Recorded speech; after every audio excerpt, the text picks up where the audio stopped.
Усім прывітанне яшчэ раз, з вами по-ранейшаму Зміцер Лукашук. Працягваем абмяркоўваць падзею Беларусі і за яе межамі і ўскрываць розныя прыхаваныя цікавосткі і розную, ну как бы так, жоўтую і не толькі жоўтую інфармацыю, якую хавае ад нас рэжым Лукашэнкі пра свае дзеянні. Як звычайна мы гэта робім з нашымі калегамі, журналістамі, расследавальнікамі бюро медыа. Ксения Вежніковцева, мой, можна сказаць, партнёрша моя па гэтых эфірах, і гэтым разам до нас далучыўся Алексей Гуліцкі. Прывітанне, Алексей.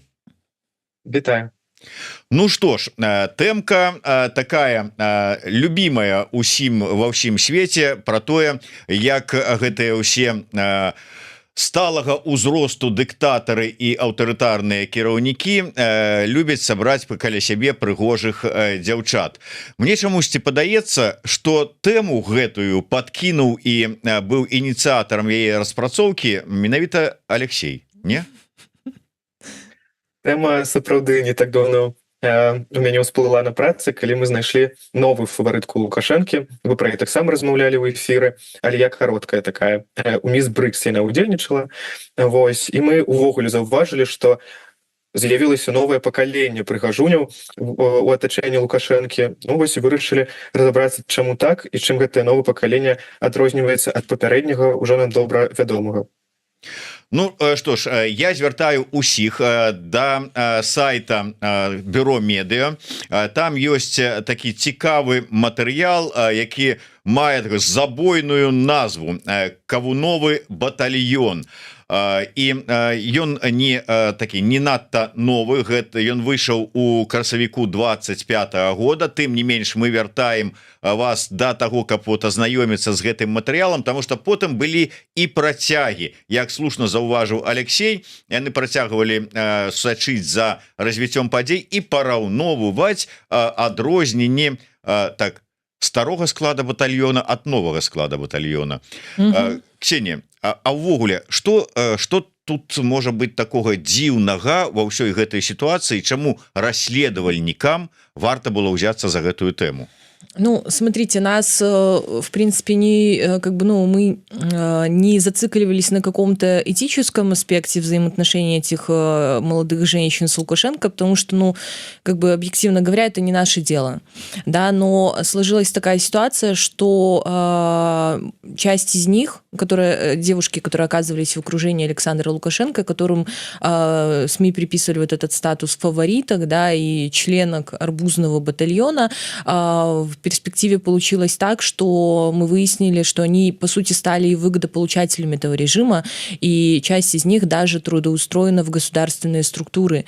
И на выходе мы имеем такую ситуацию, что сотрудники, там, например, частичной администрации Лукашенко, да, они занимают свои должности не там, благодаря своему образованию, не благодаря своим каким-то профессиональным навыкам и скиллам, да, а по сути они занимают свои должности, ну, потому, не имея даже должной квалификации, получают довольно приличные зарплаты из средств налогоплательщиков, да, хотя, по сути, они просто для Лукашенко, так, наверное, некрасиво говорить, но я думаю, что именно примерно вот так вот он их оценивает, да, как какой-то вот красивый аксессуар, да, вот как Умка, это просто какое-то дополнение к его политическому имиджу.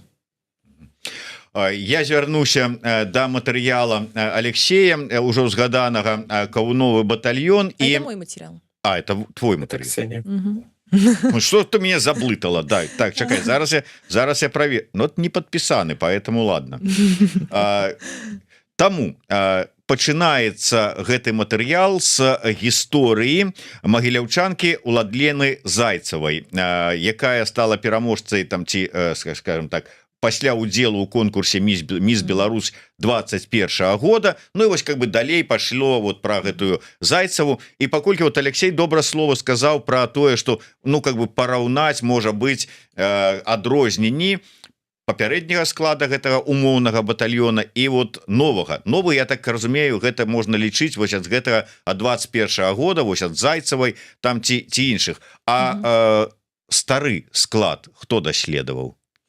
Ну, если брать вот прям старый, ну, потому что у старого тоже есть там градация, да, но вот если брать современный старый, да, то, наверное, начиная с Дарьи Шманай, она, наверное, такой самый яркий представитель во всех смыслах этого арбузного батальона, и как раз-таки ее история, она супер показательна, потому что, ну вот, она даже не была участницей, например, Мисс Беларусь, да, то есть она была победительницей там какого-то регионального конкурса, там Мисс Весна 2013, да, после чего она как бы практически сразу попала в администрацию Лукашенко, да, и начала там занимать какие-то там сначала довольно скромные должности, да, и даже вот над ней шутила российская пресса, называя ее культовой помощницей, потому что она всегда такая ходила красивая, модненькая, да, на каблучках с чемоданчиком и фактически в прямом смысле слова сдувала пылинки со стола Лукашенко, да, там перед интервью там или какими-то там его речами, когда он толкал. То есть вот это вот как бы ее была вся сервисная функция. Красивая девушка, которая просто ходит, да, и работает, по сути, там, вытиральщицей пыли. Да, вот этот вот ее образ. Да, и как бы знаем, чем эта история закончилась. Она довольно быстро, там буквально через 5-6 лет она пошла на повышение, и сейчас она уже занимает должность в посольстве Беларуси в России, да, то есть она, по сути, у нее такая, если брать там по военным чинам, да, это вот, как нам рассказывали источники, это младшая генеральская должность, да, то есть она, ну, как бы входит в 5 самых влиятельных людей в посольстве в Москве, да, то есть вот как бы до чего она дослужилась благодаря своей лояльности и тому, что она вот, по сути, как бы просто прислуживала Лукашенко, вот, и теперь вот она довольно серьезная и успешная такая политикесса, вот, ну и мы недавно, кстати, делали тоже материал про нее небольшой, выяснилось благодаря утечкам из российских баз данных, что в 23 году у нее, значит, была задолженность там, видимо, это был какой-то штраф ПДД, вот, и ей служба вот по взысканию этих штрафов направила письмо, видимо, на ее адрес проживания, который почему-то совпал с квартирой Александра Машенского, белорусского бизнесмена, да, и отсюда опять возникает вопрос, как бы, а почему Дарья Шманай жила в квартире белорусского бизнесмена, который активно отрицает вообще свои какие-то связи с режимом, да, просто нам, например, источники, которые вот связаны там с администрацией, вообще в курсе работы посольств, рассказывали, например, что белорусское посольство в Москве, оно некоторые расходы, например, для своих сотрудников, таких там перевозки какие-то, да, то есть они выделяют машину, и они выделяют жилье, да, либо, например, оплачивают жилье, да, то есть, ну, как это понимать? То есть бизнесмен предоставил посольскому сотруднику свою квартиру бесплатно или за деньги под сдачу. В любом случае, обе ситуации некрасивые. К сожалению, Александр Машенский отказался нам как-то эту ситуацию комментировать. Да, сказал, что это все слухи, там сплетни, а я сплетни не комментирую. Но, наверное, в его случае как бы это даже ему в плюс, потому что тут в такой ситуации, что не скажи, как бы лучше точно не будет. Да, но вот тем не менее, как бы вот история Дарьи Шманай, это, наверное, такой самый яркий и успешный представитель арбузного батальона, который действительно много чего добился благодаря вот своей приближенности к Александру Лукашенко, свои какие-то вот личные бенефиты. Дарэчы, мне вот вельмі как бы уразілі твои словы про тое, что как бы новый как бы там найноўшы склад старога батальона, то вы калі ўзгадаць увогуле гісторыі, якія даходзяць до нас, пачалі даходзіць пасля 20-го года, той же самое прызнанне Сашы Варламова, да прыкладу, там ці іншых якіх-небудзь людзей, якія былі завязаныя там на арганізацыю конкурсаў красоты, школ прыгажосці і гэтак далей, то вынікае, что ну фактычна ледзь не ад самага пачатку кіравання Лукашэнкі вось гэтая традыцыя нейкіх фаварытак, пула фаварытак, які потым перарос у гэты умоўны кававы батальён.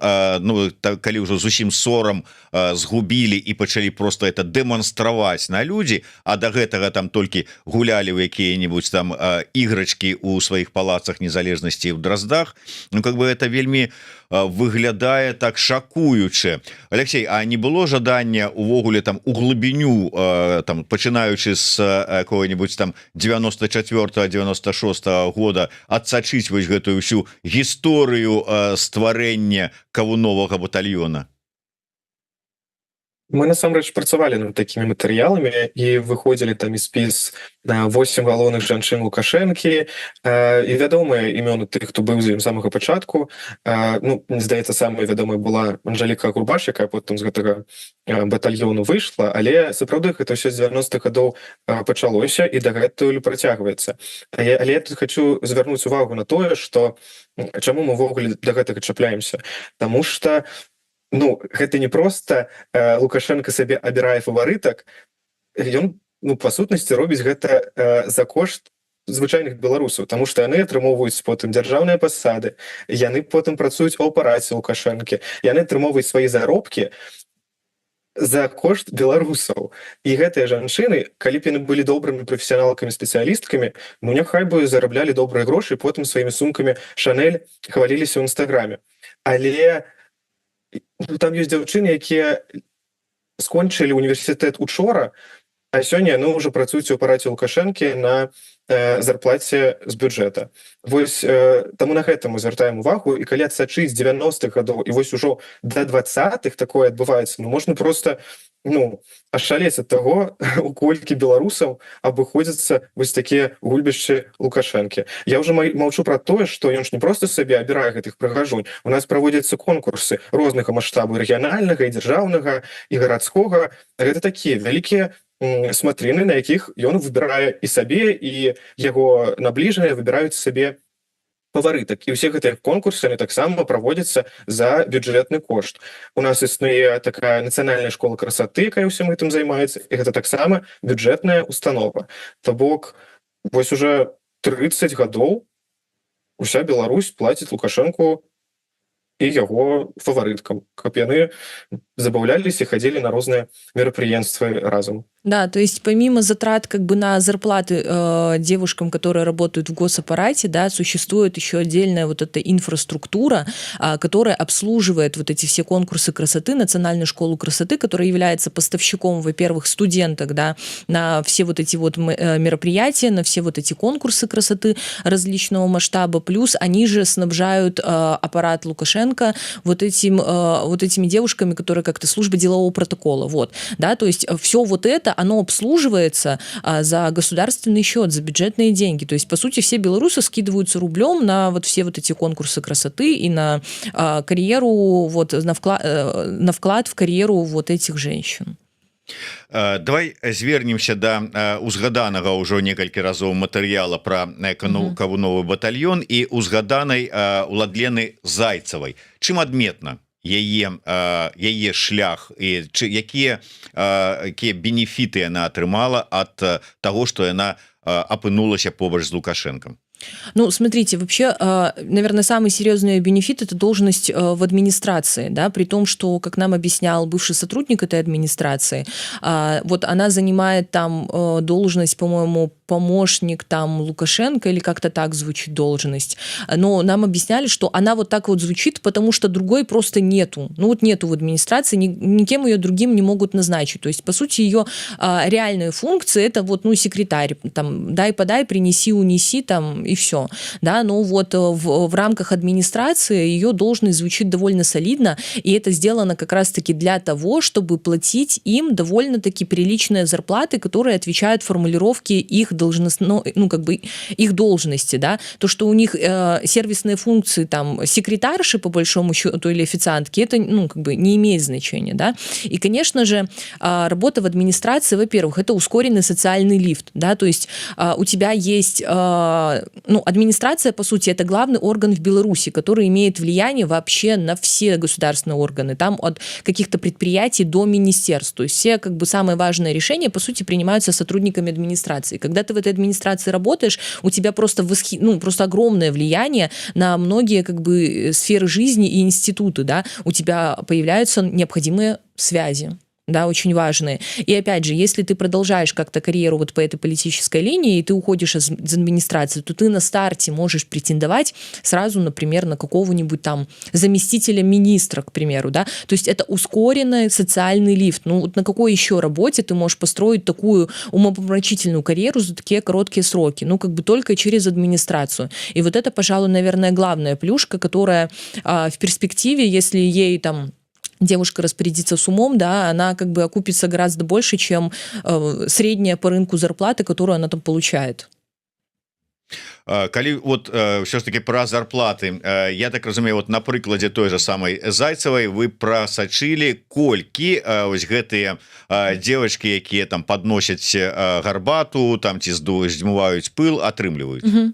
Да, я не помню там какая конкретно сумма была, но что-то, по-моему, порядка там 3000 рублей в месяц, но нужно понимать, что вот как нам объяснял источник, что это как бы то, что официально проходит по бумагам, да, для того, чтобы там они числились, у них капал там рабочий стаж, им капало там пенсионные отчисления и так далее, да, то есть в администрации практикуется еще вот эта вот конвертная система, когда есть премирование, скажем так, мимо кассы, да, налом черным, вот, либо не черным, они как-то это проводят, но насколько я поняла со слов нашего источника, что такая история там не просто не запрещена, она поощряется, и там вот это премирование, оно одного сотрудника может происходить до нескольких раз в месяц, да, то есть то, что она там по ФСЗН получает 3000, ее реальный доход может быть месяц там до бесконечности просто, ну вот сколько как бы решит, да, ее руководство, главное как бы, чтобы условно на балансе администрации, ну, были вот эти деньги, да, и было какое-то хотя бы формальное обоснование, которое можно под это подложить, да, за что она эту премию получила. Ну, я так понимаю, что в администрации нет с этим проблем. Что додать можешь про гэтыя выгоды? Так, ёсць такія дадатковыя выгоды, напрыклад, вандроўкі, бо тая ж Владлена Зайцева, я падпісаны на яе ў інстаграме, сачу за яе падарожжамі. Зачем ты сказала? Заблакуе тебе ўсё, попаліўся, ну. Я не пад сваім іменем, я на яе падпісаны. Так, няхай шукае, няхай напужаецца троху. Але яна рэгулярна публікуе там свае вандроўкі, ну зараз у Еўропу ўжо не можна ездзіць па працы, але, ну, азіяцкія страны не менш прыгожай за Еўропу. І яна публікуе там фотаздымкі з Китаю, яшчэ нейкіх азіяцкіх краін, якія лётае менавіта по сваім службовым абавязкам, бо яна суправаджае Лукашэнку у яго паездках, у яго вандроўках, альбо, ну, сама як чыноўніца таксама вандруе. Гэта ўсё ж, зразумела, бясплатна, гэта за дзяржаўны кошт. І даляцець туды, і, я думаю, не нейкім лоўкострамі туды лётаюць, і засяліцца таксама грошы. Ну і проста, калі паглядзець на іх лад жыцця, у якія яны рэстараны ходзяць, як часта яны гэта робяць, якое адзенне яны апранаюцца, ну, бачна, што яны атрымоўваюць значна больш, чым у іх на паперах напісана. Таму што, акрамя грошай, яны атрымоўваюць і сувязі, яны круцяцца ў колах проста вышэйшай улады. Ну, и, кстати, вот был вот, наверное, легендарный случай, я не помню, куда там они летели, в Дубае, наверное, еще в 10-х годах, да, когда журналисты раскопали, что, значит, вот была какая-то у Лукашенко рабочая поездка, и они прям снарядили целый вот этот государственный джет, где просто было, наверное, 10 вот этих девушек, да, которые как бы происходили из этого, ну, либо были причастны к этому арбузному батальону и к протоколу Лукашенко, да, то есть нужно понимать, что снарядить государственный борт с таким количеством людей, это очень дорого, да, то есть это тебе необычно там какой-то самолет РНР эконом-класса, да, то есть это полноценный бизнес-джет, да, и его обслуживание стоит десятки, иногда и сотни тысяч долларов, да, и оплачивается это все тоже не лично там из кармана Лукашенко, да, он не со своей зарплаты оплатил эту поездку. Эти расходы ложатся тоже на госбюджет, то есть на налогоплательщиков, то есть за то, что Лукашенко вывез всю эту кодлу, да, потусить в Дубае на неделю, заплатили беларусы. Ну далей вы распавядаеце про яшчэ одну так прыгажуню ці фаварытку, якая сяброў там складае кампанію Зайцевай у апараце Лукашэнкі Кацярыну Гумянюк, але ну лёс прыблізна такі ж самы. Про Дар'ю Шманай ты таксама ўжо рассказала. Я хацеў бы звярнуцца да вот яшчэ адной гісторыі, дакладней гісторыі адной дзяўчыны, якую вы тут распавядаеце у гэтым матэрыяле, але ці не памылкова яна сюды потрапіла. Я про Марыю Багамолову. Все ж таки гэта дзяўчына, якая стала першай настаўніцай Мікалая Лукашэнкі. Ну вот, ну трошку іншы ўсё ж таки шлях, не праз так умоўна там ложак, а праз школьную парту. Так, ну, про ложек мы сразу говорю, ничего не упоминали. Еще раз повторюсь, это вообще не наше дело. Ну, почему мы ее причислили к арбузному батальону? Во-первых, потому что арбузы собирала, а такой привилегии, между прочим, в Беларуси не каждая женщина удостоится, даже чиновница, приближенная к Лукашенко. Поэтому, как бы, ну, сразу галочку поставили.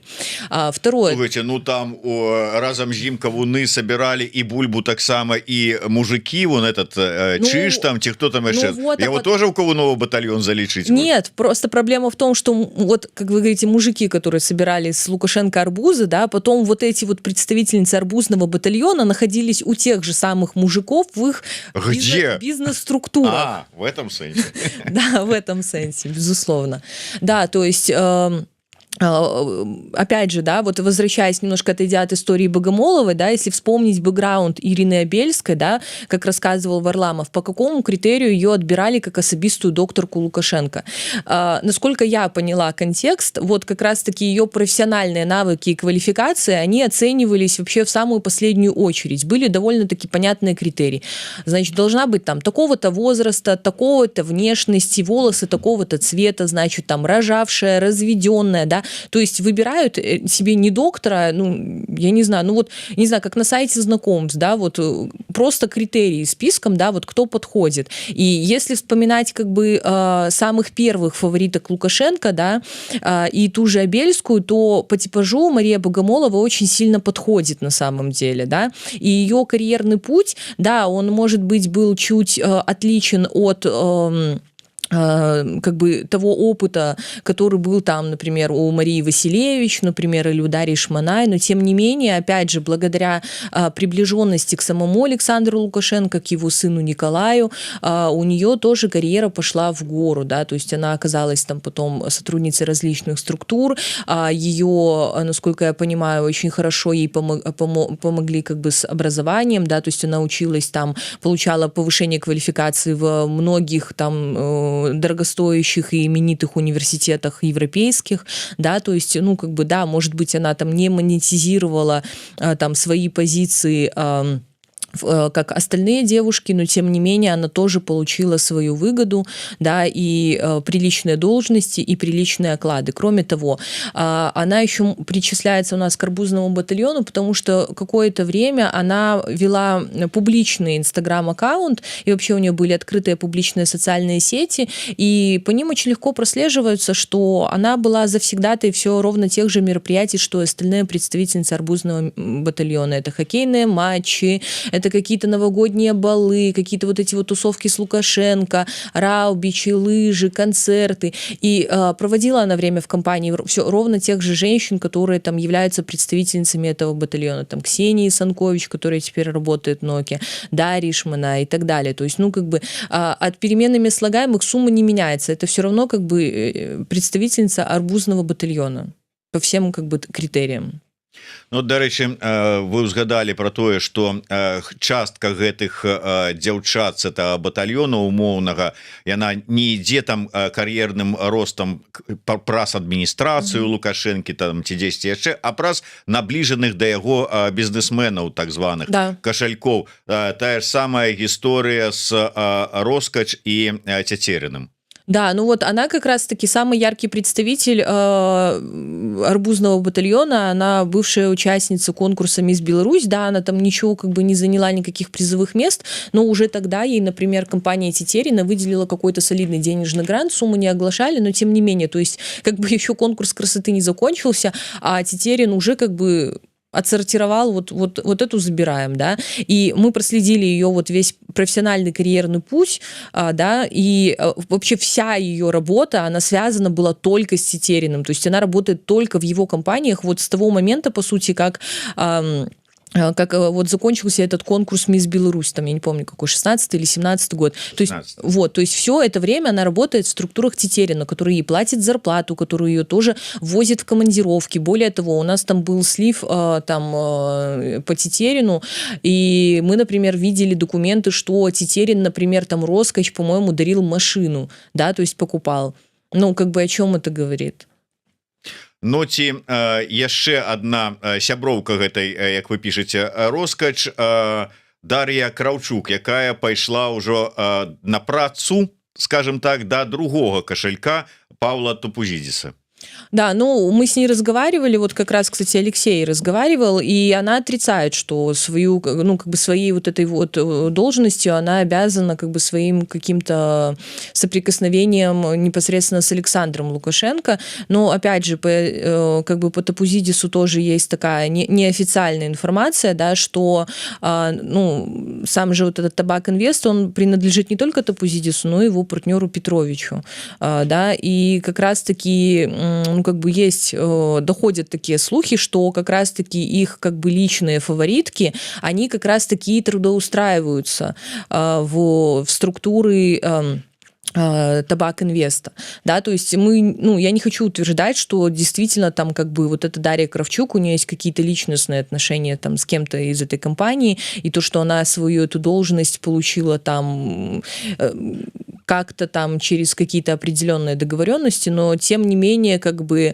опять же, устроиться в такую крупную компанию пресс-секретарем, не успев окончить университет, ну, как бы, честно говоря, сомнительно. И не потому, что мне как-то, ну, я хочу принизить как-то там белорусских женщин и вообще женщин в принципе, что они не могут добиться каких-то успехов и высот там после университета. К счастью, множество таких случаев, да, но просто сама вот эта система, сам этот режим, он как бы формирует повестку так, что молодых женщин пытаются убедить, что да вам это все не нужно, вам не нужно думать, вам не нужно там получать какое-то образование, строить карьеру. Ваша задача быть красивыми, молчаливыми, послушными, услужливыми, да, и в таком случае как бы, ну вот вас ждут какие-то привилегии, и вы сможете в этой жизни чего-то добиться, да, то есть, ну, первостепенная это конвенциональная красота, да, то есть если ты соответствуешь вот этим вот всем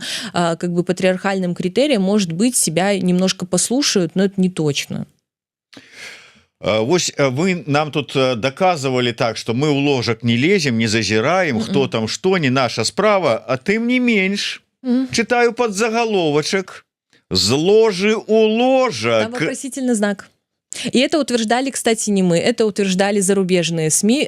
И, кстати, это вот, кстати, грех вот именно зарубежных СМИ, которые очень любят использовать формулировку «любовница». Вот у нас вот с материалом Алексея про мисс Брикс была ровно такая же история, когда просто в один прекрасный день, по-моему, в каком-то британском таблоиде просто мы видим заголовок, там типа «О, Лукашенко новая любовница, которая моложе его там на 50 лет». Мы такие: да господи, но мы же это не говорим, ну, потому что, правда, мы же не держим свечку, мы не знаем, какие конкретно отношения связаны, как бы связывают этих женщин и Александра Лукашенко. Более того, я вот, например, считаю, что любая женщина вообще имеет право распоряжаться своим телом и своей судьбой, как считает нужным, да, и я бы никогда в жизни не стала судить этих женщин по одному простому критерию. Нужно понимать, что когда ты там юная и молодая, и тебе приходят, да, и предлагают вот такой вариант развития событий, да, то есть, ну, по сути, тебе предлагают главу государства, да, какого-никакого. И, честно говоря, зная там режим Лукашенко, я не представляю, как в этой ситуации, да, даже если тебе очень сильно не хочется с этим всем взаимодействовать, каким образом ты можешь отказаться от этого, да, от этой коммуникации. Потому что репрессии, да, в разной степени, они были на протяжении 30 лет, да, и я уверена, что когда там им говорят: иди там, не знаю, сходи на бал, потанцуй с Лукашенко, да, там, или еще что-то. Нет-нет, ну, у всех закрадываются, наверное, мысли не про то, что это какая-то возможность и билет в жизнь, да, а то, что какие последствия будут, если ты скажешь нет, да, потому что вот уже была такая история, да, когда одна там участница конкурса красоты еще в нулевых, как бы, ей очень настоятельно рекомендовали, да, ну, как бы, продолжить какую-то коммуникацию с Лукашенко после конкурса красоты, на что она довольно четко, как бы, сказала нет, да, но очень быстро об этом пожалела, да, потому что она сразу же подумала, что будут какие-то последствия, и какие-то последствия действительно были, да, поэтому, скорее, вот, я думаю, вот так ситуация складывается. Тым не менш, вось гэты падзагаловак тычыўся гісторыі Натальи Василевич, дзяўчыны Наталья. так Мария Мария Василевич, выбачаюся, да, часу ўжо дастаткова прайшло з таго моманту, як я сустракаўся з ёй у калідорах палаты прадстаўнікоў і задаваў ёй пытанне як самай маладой дэпутатцы палаты прадстаўнікоў. Ну, нормально карьера склалась, ну, так да? вот, это та же история, да, то есть она работает на государство, то есть, по сути, она чиновница, да, и, соответственно, как чиновница она получала все эти 4 года, пока у нее действовал вот этот мандат, она получала зарплату откуда, естественно, из госбюджета. Мы там посчитали, что, по-моему, там за 4 года вышло что-то порядка, наверное, 200 тысяч рублей, то есть вот оплатили как бы работу Марии Василевич. Что полезное она за это время сделала? Пролоббировала закон об ответственном отношении с животными. Ну, насколько как бы он работает в Беларуси, думаю, не нужно развивать эту тему. Да, то есть вот, по сути, просто девушка 4 года просидела в палате представителей, ничего не делала, получала зарплату.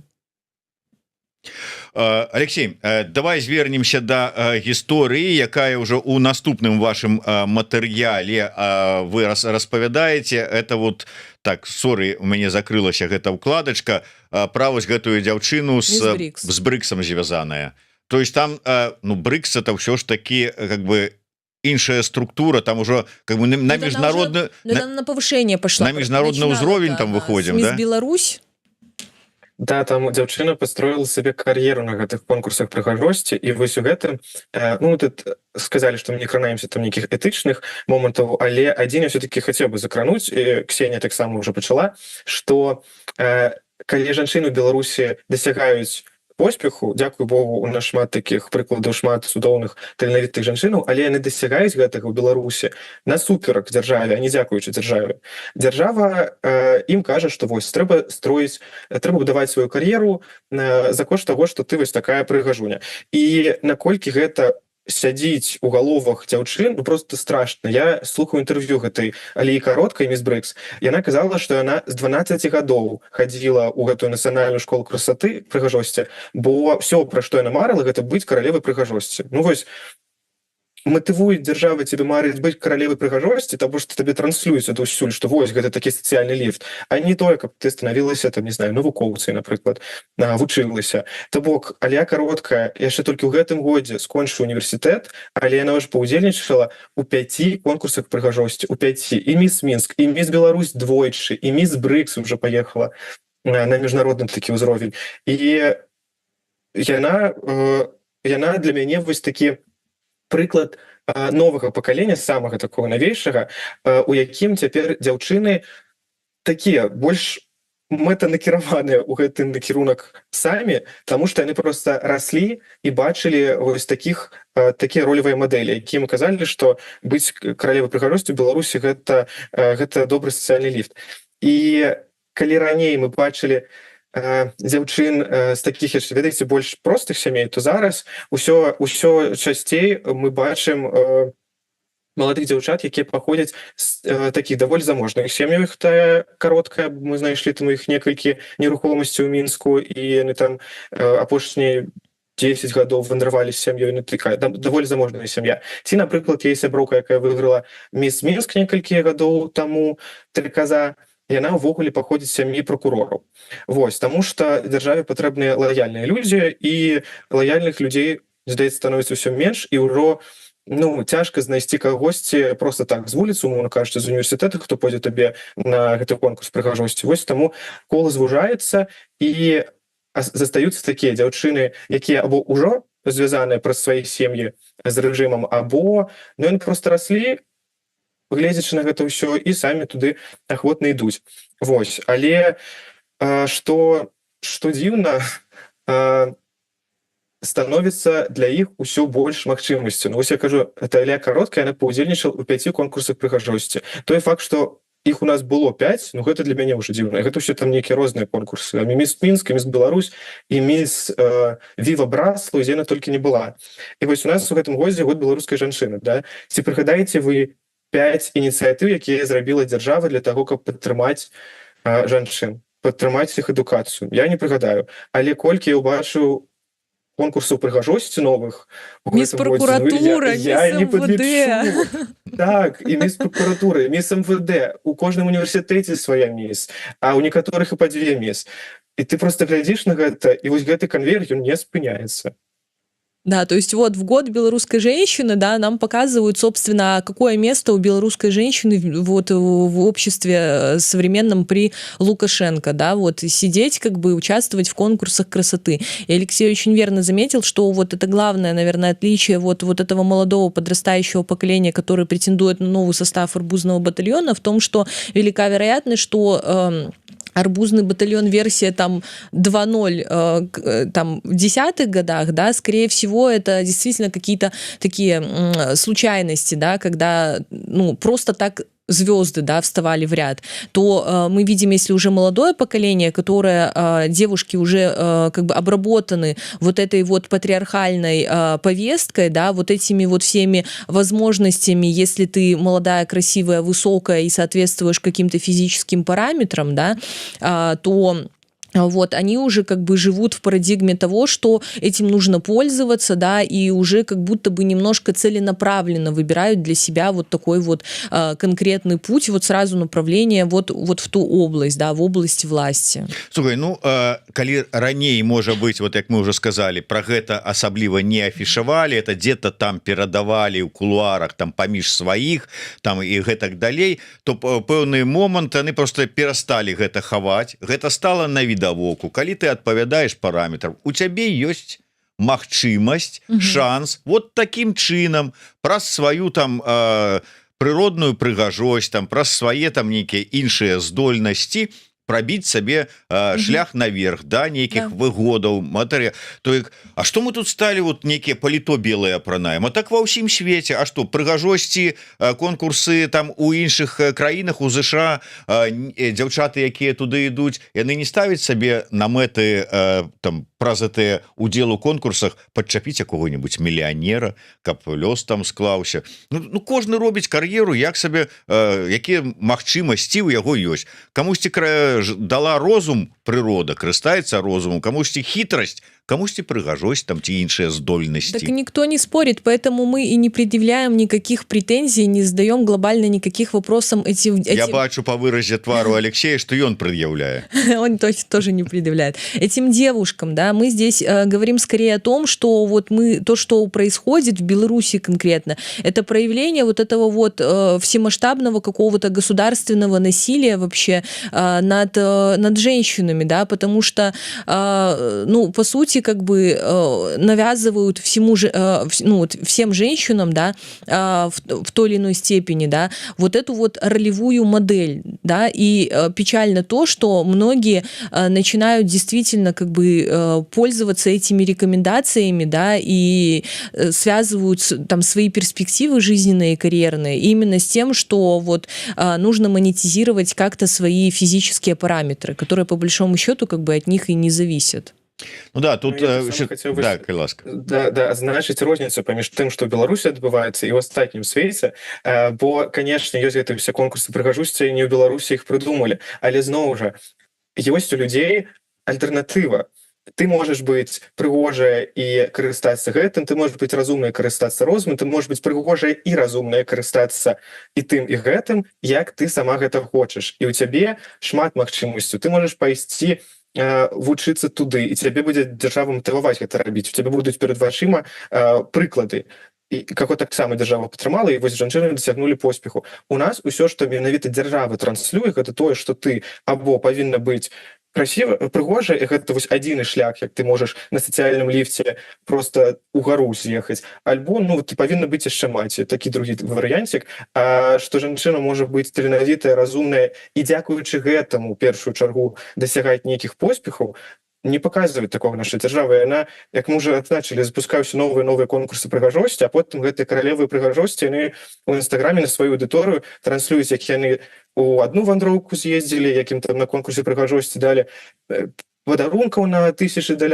Ну і маладыя дзяўчаты глядзяць, бачыць гэта, ну, конечно, хочацца таксама. Навошта табе заканчваць універсітэт, калі ты можаш просто паўдзельнічаць у Міс Беларусь, Міс Брыкс, и все тебе будет в шоколаде уже. Ну, и модельные контракты, и какие-то работы, и какие-то путешествия, подарки, там, сумки, ось. Рестораны, балы, да. Колькі мы уже перелічылі з Ксеніяй з вами імёнаў дзяўчын, про якіх мы ведаем, да, што яны былі фаварыткамі. Ну, ці можем мы назваць сходу, не знаю, 2, 3, 4 маладыя жанчыны, якія менавіта вось так уладкаваны ў некую дзяржаўную сістэму, але як прафесіяналкі ў сваіх сферах, якіх дзяржава рэкламуе і прадвігае, як вось прасоўвае як таленавітых жанчын. Я не прыгадаю ні адну. Ёсць таленавітыя жанчын, але на гэтага дасягаюць самі, а часта і насуперак таму, што ім транслюе беларуская дзяржава. Вот Катковец, вот ты погляди, приклад хаотического, просто вот... Кстати, да, вот я хотела к этому вопросу еще тоже вернуться, да, вот если даже взять как бы официальную госструктуру, откинуть всех там девушек по параметрам модельной внешности, да, а просто вот, ну, навскидку вспомнить, да, сколько вообще женщин-чиновниц в Беларуси имеется, вот прям, у которых действительно есть какое-то влияние относительное, да, ну вот...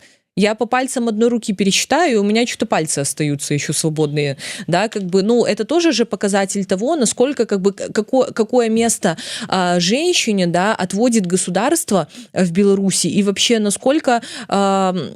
ну, как бы женщинам не дают возможности быть наравне с мужчинами, занимать там те же госдолжности, да, иметь там ту же ответственность или ту же заработную плату. То есть посмотреть любой государственный орган, там, не знаю, министерство, там, Совмин, Палата представителей, администрация. Ну, в администрации, ладно, там еще худо-бедно какой-то баланс соблюдается, судя по всему, да. Но вот если смотреть на любую фактически какую-то значимую государственную структуру, да ты там женщин просто днем за днем не сыщешь, их там просто единицы. И как правило, это все равно будут какие-то там не руководители министерств, да, и не замы, то есть это будут какие-то довольно скромные должности. А уж если брать по там их влиянию в конкретном каком-то ведомстве, то оно будет совершенно скудное. Ну так, сапраўды, у дадзенай сітуацыі справа не ў тым, каб зазірнуць у ложак там і апрануўшы белае паліто казаць, как ты мог там, ці як вы маглі, дзяўчаты, вот на такое пайсці, ці бацькі дазволіць, каб вот такое здарылася.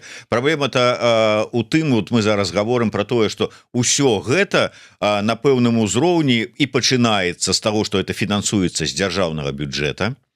Это поощряется государством в первую очередь. И потым их гэтые, как бы сказать, аддзячваюць пэўнымі пасадамі і ўсім астатнім на дзяржаўных нейкіх так установах. І то есть яны ізноў далей за тое, што вот яны там пакрасаваліся в гэтым сваім кавуновым батальёне, атрымліваюць грошы з дзяржаўнага бюджэта, то есть з кішэні народа. То есть за тое, что там вот как бы побаловались дяди с аппарата. Да, так по сути и есть. Вот такая ситуация. Ну что ж, дзякуй вялікі за тое, что вы робіце сваю справу, а мы працягнем наши размовы с нашими гостями, нашими коллегами, журналистами-расследовальниками бюро Медиа у наступныя наши сустрэчы, потому что я нагадываю, мы сустракаемся раз на 2 тыдні и сочым за вашей працай, чакаем ваших новых расследований, а яны хутка будут. Да, ну вот как раз сразу немножечко чуть-чуть анонсирую. Вот в следующую нашу встречу как раз мы опубликуем новое расследование Алексея, просто потрясающее, на мой скромный вкус. Вот. Тема животрепещущая не только для белорусов, но и для граждан ЕС. В общем, я думаю, что будет очень интересно, познавательно и даже местами очень страшно. Ну что ж, не будем больше, уже так закинули такую нажыўку і чакаем усіх праз тыдзень на наступную сустрэчу з нашымі калегамі. Ізноўку з намі будзе Ксенія Вязнікоўцева і Алексей Гуліцкі. До сустрэчы. До встречи. Читайте Бюро Медиа, подписывайтесь на YouTube канал Еврорадио. Живе Беларусь.